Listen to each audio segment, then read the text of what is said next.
Now let's move on to the explanation of scene 5, in which we have following complex words.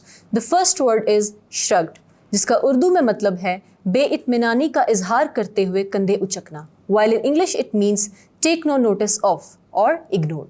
The second word is vaguely, जिसका उर्दू में मतलब है गैर वाज़ेह, while in English it means unclearly or ambiguously. The third word is drew, जिसका उर्दू में मतलब है निकालना, while in English it means take out or moved. The fourth word is trembling, जिसका उर्दू में मतलब है लर्जना यानी कि कांपना, while in English it means shaking. So basically, scene 5 again focuses on the conversation between Norma and Arthur about their classroom and proposition. So this scene would also reveal the true nature of Norma, that she is quite materialistic and she is completely tempted toward that offer.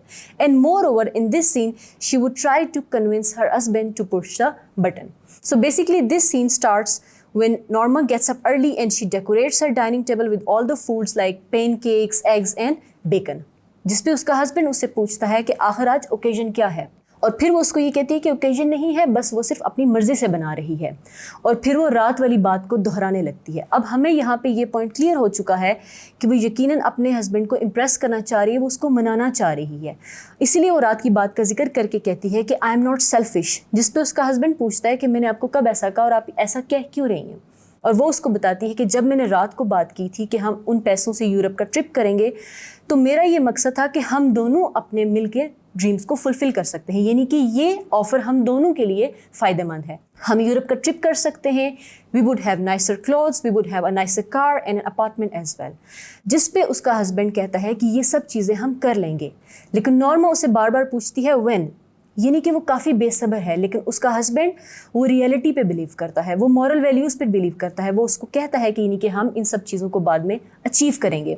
अब यहाँ पे Norma basically she tries to convince her husband, तो वो उसको कहती है कि मैं ये सिर्फ ये कहना चाहती हूँ, मुझे नहीं लगता कि वो किसी को मारेंगे.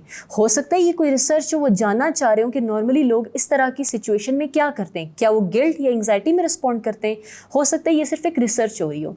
अब यहाँ पे उसका हस्बैंड काफ़ी तंग हो जाता है, सो ही डिड नॉट रिस्पॉन्ड, जिससे पता चल जाता है कि वो काफ़ी इरिटेट हो चुका था और उसके हाथ लर्जने लगते हैं, और ये सारा सीन नॉर्मा देख रही होती है.